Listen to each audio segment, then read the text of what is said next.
तो दोस्तों नमस्कार, मैं हूं अनिल और भक्ति बुक टीवी में आपका स्वागत है। हिंदू परंपरा में होलिका दहन को बुराई पर अच्छाई की जीत माना जाता है।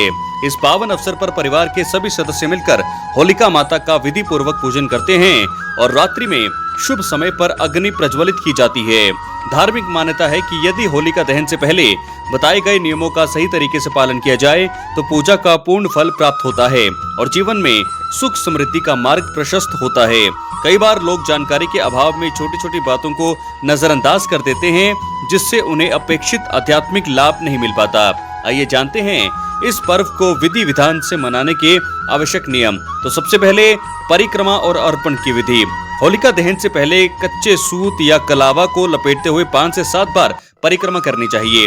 अग्नि प्रज्वलित होने के बाद उसमें जौ या अक्षत अर्पित करना शुभ माना जाता है। नई फसल के दानों को अग्नि में भूनकर प्रसाद के रूप में घर लाया जाता है और परिवारजनों में बांटा जाता है। वस्त्रों का चयन। इस दिन सफेद, पीले या लाल रंग के वस्त्र पहनना शुभ माना गया है।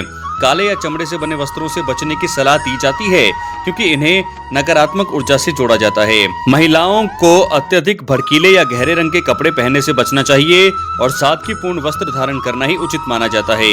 होलिका दहन के दिन मांस और मदिरे का सेवन वर्जित माना गया है। इस दिन सात्विक भोजन करना और मन, वचन और कर्म से पवित्रता बनाए रखना ही शुभ फलदायी माना जाता है।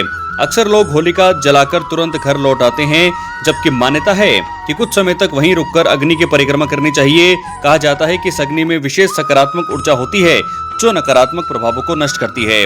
अगले दिन सुबह होलिका की राख को घर लाकर तिलक लगाने और घर के चारों कोनों में छिड़कने से वस्तु दोष जो है दूर होते हैं और घर में शुभता बनी रहती है। तो दोस्तों इस प्रकार सारी ही बातें यहाँ पर बताई है। होलिका दहन की परिक्रमा बहुत ज्यादा जरूरी होती है, 5 से 7 बार करनी चाहिए। दोस्तों बात करें पुरानी कथाओं की और महत्व की, तो हिरण्यकश्यप और प्रहलाद की कथा है। असुर राजा हिरण्यकश्यप ने जो है कठोर तपस्या करके ब्रह्मा जी से वरदान पाया था कि उसे कोई मनुष्य या पशु दिन या रात घर के अंदर या बाहर किसी अस्त्र या शस्त्र से नहीं मार सकता। इस अहंकार में उसने स्वयं को ईश्वर घोषित कर दिया और भगवान विष्णु की पूजा पर प्रतिबंध लगा दिया। उसका पुत्र प्रहलाद विष्णु का परम भक्त था। हिरण्यकश्यप ने कई बार उसे मारने की कोशिश की, लेकिन हर बार असफल रहा और आखिरकार उसने अपनी बहन होलिका को आदेश दिया, जिसे अग्नि से न जलने का वरदान था। होलिका प्रहलाद को गोद में लेकर अग्नि में बैठ गई, लेकिन वरदान केवल तभी प्रभावी था जब वो अकेली अग्नि में प्रवेश करती। प्रहलाद के साथ बैठने पर होलिका जलकर भस्म हो गई और प्रहलाद सुरक्षित बाहर निकल आया। ये घटना दर्शाती है कि अहंकार और बुराई का अंत निश्चित है, जबकि सच्ची भक्ति और धर्म की रक्षा होती है। बुराई पर अच्छाई की जीत। दोस्तों ये पर्व हमें सिखाता है कि चाहे बुराई कितनी भी शक्तिशाली क्यों न हो, आखिरकार धर्म और सत्य की विजय होती ही है। आध्यात्मिक शुद्धि। होलिका दहन की अग्नि में नकारात्मक ऊर्जा, भय और पापों का दहन माना जाता है। सामाजिक एकता। लोग मिलकर अग्नि प्रज्वलित करते हैं, जिससे समाज में एकता और भाईचारा बढ़ता है। ऋतु परिवर्तन का संकेत। और ये पर्व जो है बसंत ऋतु के आगमन का भी प्रतीक होता है। ग्रामीण क्षेत्रों की बात की जाए तो ग्रामीण क्षेत्रों में लोग लकड़ियां, उपले और सूखी घास इकट्ठा करके होलिका तैयार करते हैं। शुभ मुहूर्त में अग्नि प्रज्वलित की जाती है और लोग परिक्रमा करते हुए प्रार्थना करते हैं। कई जगहों पर गेहूं की बालियां और चने की फसलें अग्नि में अर्पित की जाती हैं, जिससे समृद्धि और अच्छी फसल की कामना की जाती है।